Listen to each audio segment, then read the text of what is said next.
Constitution of India Promulgable, we the people of India, having solemnly resolved to constitute India into a sovereign, socialist, secular, democratic republic, and to secure to all its citizens justice, social, economic, and political liberty of thought, expression, belief, faith, and worship, equality of status and of opportunity, and to promote among them all fraternity, assuring the dignity of the individual and the unity and integrity of the nation. In our Constituent Assembly, this 26th day of November 1949, do hereby adopt, enact, and give to ourselves this Constitution. வணக்கம். நெல்லை connect சார்பாக Akilandam constitution டே, அரசியல் அமைப்பு சட்டம் இயற்றிய நாள் இன்னைக்கு November 26. இதுக்கு முன்னாடி இந்த கான்ஸ்டிடியூஷன் டேங்கிறது லா டேன்னு கொண்டாடினாங்க. அதை இந்தியன் கான்ஸ்டிடியூஷன் டே அப்படிங்கிறது 2015 டாக்டர் அம்பேத்கருடைய 125வது பர்த் ஆனிவர்சரியில இந்த நேஷனல் லா டேங்கிறத மாத்தி கான்ஸ்டிடியூஷன் டே அப்படிங்கிறத பேர் மாத்தினாங்க. இந்த கான்ஸ்டிடியூஷன் டேங்கிறது ரொம்ப ரொம்ப இம்பார்ட்டன்ட். ஒவ்வொரு இந்திய குடிமகனும் இந்த கான்ஸ்டிடியூஷனை தெரிஞ்சுக்கிறது ரொம்ப ரொம்ப நல்லது. அந்த கான்ஸ்டிடியூஷன்ல உள்ள விஷயங்கள் அனைத்தும் தெரிந்திருந்தால் ஒவ்வொரு இந்திய குடிமகனுக்கும் தன்னுடைய ரோல் என்ன, இந்த நாட்டுக்கு தன்னுடைய ரோல் என்ன அப்படிங்கிறது தெள்ள தெளிவா தெரியும். போன வருடம் மினிஸ்டர் ஆஃப் பார்லிமெண்ட் அஃபேர்ஸ்ல இந்த கான்ஸ்டிடியூஷன் ப்ரிமூவல்ல நீங்க படிச்சு நீங்க அப்லோட் பண்ணுங்கன்னு சொன்னாங்க. அதை நான் படிச்சு அப்லோட் பண்ணது சர்டிபிகேட். அது நான் படிச்சது போன வருஷம் இதே நவம்பர் 21, 2023 இதை படிச்சு அது department of government of India minister of parliament affairs அப்படிங்கிற அந்த சர்டிபிகேட்டை அவங்க டவுன்லோட் பண்ணியிருந்தாங்க வெப்சைட்ல. ஸோ இன்னைக்கு இந்த கான்ஸ்டிடியூஷனை எப்போதுமே இந்த கான்ஸ்டிடியூஷன் நான் பிரிண்ட் பண்ணி எடுத்து வச்சிருப்பேன் என்னுடைய டேபிள்ல. இன்னைக்கு அந்த கான்ஸ்டிடியூஷனை நான் படிச்சேன். அந்த படிச்சதுக்கு இன்னைக்கு வீடியோ அப்லோட் பண்ணோடனே இந்த கான்ஸ்டிடியூஷன் சர்டிபிகேட் இன்னைக்கும் வெப்சைட்ல அப்லோட் பண்ணாங்க. அந்த வீடியோல யார் யாரெல்லாம் பதிஞ்சிருக்காங்களோ அவங்களோட வீடியோவை கண்டினியூஸா போட்டுட்டு இருக்கிறாங்க. இப்ப கான்ஸ்டிடியூஷனை பத்தி ஒரு 10 ஸ்டேஜ் உள்ளதை நான் ரொம்ப சுருக்கமா சொல்றேன், எல்லாரும் கண்டிப்பாக தெரிஞ்சுக்கணும். இந்தியா சுதந்திரம் அடைஞ்சது ஆகஸ்ட் 15, 1947. நான் முன்பதிவிலே சொல்லியிருக்கேன், பகவான் அரவிந்தருடைய பர்த்டேயும் அதே நாள்ல வருது. பகவானுடைய 5 ட்ரீம்ஸ், இந்தியா விஸ்வகுரு ஆகும் அப்படிங்கறது சொன்னாரு. அவர் 1000 வருஷத்துக்கு முன்னாடி, 1000 வருஷத்துக்கு அப்புறம் நடக்கக்கூடிய விஷயங்களை சொன்ன ஒரு பெரிய ரிஷி அப்படிங்கிறது நிறைய பேர் சொல்றாங்க. இன்னைக்கு பகவான் ஸ்ரீ அரவிந்தருடைய நிறைய விஷயங்கள் தான் உலகத்துல நடந்துட்டு இருக்குது. அப்படிப்பட்ட அந்த ஆகஸ்ட் 15, 1947 நம்மளுக்கு சுதந்திரம் கிடைச்சிச்சு. ஆனா இந்த கான்ஸ்டிடியூஷனை எப்போ ஆரம்பிச்சாங்கன்னா, அந்த சுதந்திர போராட்டம் பேச்சுவார்த்தை நடந்து இந்தியாவுக்கு சுதந்திரம் கிடைக்கும் போதே இந்த கான்ஸ்டிடியூஷனை பத்தி பேச ஆரம்பிச்சிட்டாங்க. ஃபர்ஸ்ட் ஒரு கான்ஸ்டிடியூஷன் நம்ம தாய்நாட்டுக்கு வேணும், இந்திய நாட்டுக்கு வேணும் அப்படிங்கிறத 13th டிசம்பர் 1946 இந்த இந்தியன் கான்ஸ்டிடியூஷன் பண்ணணும் அப்படிங்கிறத பேச ஆரம்பிச்சாங்க. That is called constitution assembly adoption resolution அப்படிங்கிறது. ஸோ இது 13th டிசம்பர் 1946. இப்ப இந்த கான்ஸ்டிடியூஷன்ல உள்ள ஃப்ரேம் ஒர்க்கை யார் யாரெல்லாம் முதல்ல தலைமை ஏற்றாங்க அப்படிங்கிறது முதல்ல தெரியும் உங்களுக்கு. Iron man of India Sardar Vallabhbhai Patel அவர்தான் இந்த குறுநில மன்னர்களெல்லாம் இணைத்து இந்தியாங்கிற ஒரு நாடை உருவாக்குறதுக்கு பெரிய வித்திட்டவர். உண்மையிலே அவர்தான் பிரைம் மினிஸ்டரா வந்திருக்க வேண்டியது. காந்தி சொன்னதுனால அவர் இந்த பிரைம் மினிஸ்டர் பதவியை நேருக்கு விட்டு கொடுத்தாருங்கிறது நீங்க சரித்திரத்துல படிச்சிருப்பீங்க. இந்த ப்ரொவிஷனல் கான்ஸ்டிடியூஷன் அசம்பிளியோடைய முதல் ஹெட் சர்தார் வல்லபாய் பட்டேல். அதுக்கப்புறம் அந்த யூனியன் கான்ஸ்டிடியூஷன் கமிட்டியுடைய head Jawaharlal Nehru, prime minister of India. Doctor Rajendra Prasad, first president of India, அவர் தான் இந்த கான்ஸ்டிடியூஷன் ரூல்ஸ் அண்ட் ப்ரொசீஜர் கமிட்டியுடைய சேர்மன்.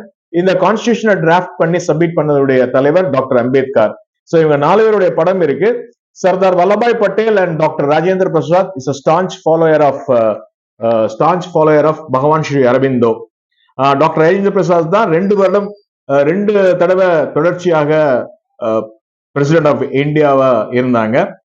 நேரு கூட ராஜாஜி பிரசிடென்ட் ஆஃப் இந்தியாவை முயற்சி பண்ணாரு. பட் அது அவரால் முடியல. பிகாஸ் பட்டேலுடைய பேக்கிங் ராஜேந்திர பிரசாத்துக்கு இருந்ததுனால doctor Rajendra Prasad president of India ஆனாங்கிறது நீங்க சரித்திரத்துல படிச்சிருப்பீங்க. இது ஒரு விஷயம். அதே மாதிரி இந்த கான்ஸ்டிடியூஷன்ல வந்து நிறைய பெண்களும் இந்த கான்ஸ்டிடியூஷன் அடாப்ட் பண்றதுக்கு நிறைய பெண்களும் கமிட்டியில இருந்திருக்காங்க. ஒவ்வொரு கமிட்டிஸ் இருந்திருக்கு, அதான் நம்ம பார்க்க போறோம். இதுல பாத்தீங்கன்னா தக்ஷாயணி வேலாயுதன் அப்படிங்கிறவங்க கேரளா, நம்ம தமிழ்நாட்டில் உள்ள அம்மு சுவாமிநாதன், அப்புறம் ஆந்திராவில் உள்ள துர்காபாய் தேஷ்முக், உங்களுக்கு எல்லாத்துக்கும் தெரியும் சரோஜினி நாயுடு, இந்திய சுதந்திர போராட்டத்தினால காந்தியோட சேர்ந்து போராடினாங்க. கவிக்குயில் சரோஜினி நாயுடுங்கிற அந்த பட்டம் அவங்களுக்கு கிடைச்சிச்சு. அதுக்கப்புறம் ராஜ்குமார் அமித் கரூர், இன்னைக்கு All India Institute of Management Science உருவாக்குன ஒரு பெரிய மகாராணி இந்த அமித் கரூர், அவங்க இருக்காங்க. விஜயலட்சுமி பண்டிட் ஜவஹர்லால் நேருவுடைய சிஸ்டர் இவங்க. அதே மாதிரி ஆச்சாரியா கிருப்லானி, அவங்களுடைய மனைவி சுசித்ரா கிருப்லானி. இப்படி இந்த பெண்கள் உள்ள இவங்களும் இதுல மெம்பரா இருந்திருக்காங்க அப்படிங்கிறத நீங்க தெரிஞ்சுக்கலாம். இப்ப வந்து ஸ்டேஜ் 2, ஃபர்ஸ்ட் ஸ்டேஜ் வந்து நான் காமிச்சேன் 13th December 1946. செகண்ட் ஸ்டேஜ் என்னன்னா 30th August 1947, ஆகஸ்ட் 15ஆம் தேதி சுதந்திரம் கிடைச்சதுக்கு அப்புறம் 15 days கழிச்சு கான்ஸ்டிடியூஷன் செகண்ட் கான்ஸ்டிடியூஷன் பத்தி ஒரு ரெசல்யூஷன் டிஸ்கஷன் பண்றதுக்காண்டி எல்லா மெம்பர்ஸும் வந்து கூடி பண்ணாங்க. இதுல முக்கியமா நீங்க பார்க்க வேண்டியது, இது பண்டிட் ஜவஹர்லால் நேரு, இது டாக்டர் ராஜேந்திர பிரசாத், இது சர்தார் வல்லபாய் பட்டேல். இந்த போட்டோஸ் எல்லாம் நீங்க எங்கனாலும் பார்க்கலாம், பட் யார் யார் என்னங்கிறது உங்களுக்கு தெரியறதுக்காண்டி சொல்றேன். அதுல வந்து செவரல் கமிட்டிஸ் ஃபார்ம் பண்ணாங்க. Advisory committee for fundamental rights, minorities என்ன, ட்ரைபல் கமிட்டிஸ் என்ன, அப்புறம் யூனியன் கான்ஸ்டிடியூஷன் கமிட்டி என்ன, ப்ரொவிஷனல் கான்ஸ்டிடியூஷன் கமிட்டி என்னன்னு சொல்லி வேரியஸ் கமிட்டிஸ் வந்து இந்த 30th August 1947ல ஃபார்ம் பண்ணாங்க. தேர்ட் ஸ்டேஜ் வந்து இந்த கான்ஸ்டிடியூஷனை டிராஃப்ட் பண்ணக்கூடிய விஷயத்த வந்து யார் வந்து இப்ப எப்படி நம்ம வந்து ஷார்ட் அண்ட் டைப்ரைட்டிங் எல்லாம் நம்ம நோட் பண்ணுவோமோ அந்த காலத்துல, அல்லது வந்து டிக்டேட் பண்ணுவோமோ, அதே மாதிரி இந்த டிராஃப்டிங் ஆஃப் கான்ஸ்டிடியூஷனல் உடைய விஷயத்தை அவ்வளத்தையும் அட்வைசர் ஒருத்தர் போட்டாங்க. அவர் தான் BN ராவ். அவர் தான் இந்த என்னென்ன பாயிண்ட்ஸ் எல்லாம் இருக்குங்கிறத அப்படியே தொடர்ச்சியாக கோர்வையாக கொண்டு வந்து அவர் வந்து இந்த கான்ஸ்டிடியூஷனல் டிராஃப்டை வந்து ஃபுல்லும் அவர் வந்து அந்த கோர்வையா அதை கொண்டு வந்தாரு. அந்த கான்ஸ்டிடியூஷனல் வேரியஸ் மீட்டிங்ஸ், இதுக்கு முன்னாடி நடந்த மீட்டிங்ஸ் எல்லாம் வச்சு கொண்டு வந்தாரு. அப்புறம் வந்து இது தேர்ட் ஸ்டேஜ். ஃபோர்த் ஸ்டேஜ் தான் ரொம்ப ரொம்ப ரொம்ப இம்பார்ட்டன்ட். இந்த ஃபர்ஸ்ட் டிராஃப்ட், இந்த கான்ஸ்டிடியூஷனுடைய டிராஃப்ட் BN ராவ் முடிஞ்சோடனே ஃபர்ஸ்ட் டிராஃப்ட் வந்து ஒரு கமிட்டி போட்டாங்க. முக்கியமா பாத்தீங்கன்னா doctor Ambedkar is the chairman, இது அல்லாடி கிருஷ்ணசாமி ஐயர், இது யாருன்னு பாத்தீங்கன்னா MC Veerabahu from Thoothukudi. APC வீரபாகுன்னு கன்ஃபியூஸ் பண்ணிக்கிறாதீங்க. APC வீரபாகுங்கிறது அவர் ஒரு MP, அவர் ஒரு பெரிய தலைவர், காங்கிரஸ் தலைவர், BOC காலேஜ் எல்லாம் உருவாக்குனாரு, நிறைய கல்விக்கூடங்களும் உருவாக்குனாரு. அவர் பேர் வந்து APC வீரபாகு. இவர் வந்து MC வீரபாகு. இந்த MC வீரபாகுடைய ஸ்பெஷாலிட்டி என்னன்னா, முதல்ல கான்ஸ்டிடியூஷன் தமிழ்ல கையெழுத்து போட்ட ஃபர்ஸ்ட் MP இவர் தான். 1946ல இருந்து 1952 வரைக்கும் அவர் அந்த மெம்பரா இருந்தாரு. 1976 ஏப்ரல்ல காலமானாரு. அது மட்டுமல்ல, சுதந்திர போராட்ட வீரருக்கு உள்ள பென்ஷன் வேண்டாம்னு சொன்ன முதல் ஃப்ரீடம் ஃபைட்டர் இவர் தான் சொல்றாங்க. அந்த MC வீரபாகுடைய ஃபேமிலி மெம்பர்ஸ், அவருடைய கிராண்ட் சன்லாம் எனக்கு நல்லா தெரியும். நீங்க பார்த்தாலே MC வீரபாகு அப்படின்னு சொல்லி நல்லா புரிஞ்சுக்கோங்க. முதல்ல தமிழ் அப்படின்னு நம்ம சொல்றோம் இல்லையா, அந்த தமிழ்ல முதல்ல கையெழுத்து போட்ட நம்ம பெருமைக்குரிய நம்மளுடைய ஒருங்கிணைந்த திருநெல்வேலி, அன்றைய திருநெல்வேலி மாவட்டம் தூத்துக்குடியில பிறந்த MC வீரபாகு, அவர் இங்க இருக்காரு. இது வந்து அல்லாடி கிருஷ்ணசாமி ஐயர், உங்களுக்கு தெரியும், ஒரு ஃபேமஸ் ஃபர்ஸ்ட் மெட்ராஸ் இதுல advocate general of first Madras court அப்படிங்கிறது உங்களுக்கு தெரியும். இது வந்து ஸ்டேஜ் 4.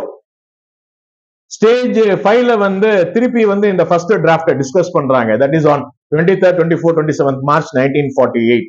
நிறைய வேரியஸ் மெம்பர்ஸ் டிஸ்கஸ் பண்றாங்க. இதுல பாத்தீங்கன்னா அம்பேத்கர் இருக்கலாம், எல்லாருமே இங்க இருப்பாங்க. இதுல பாத்தீங்கன்னா உங்களுக்கு தெரியும்.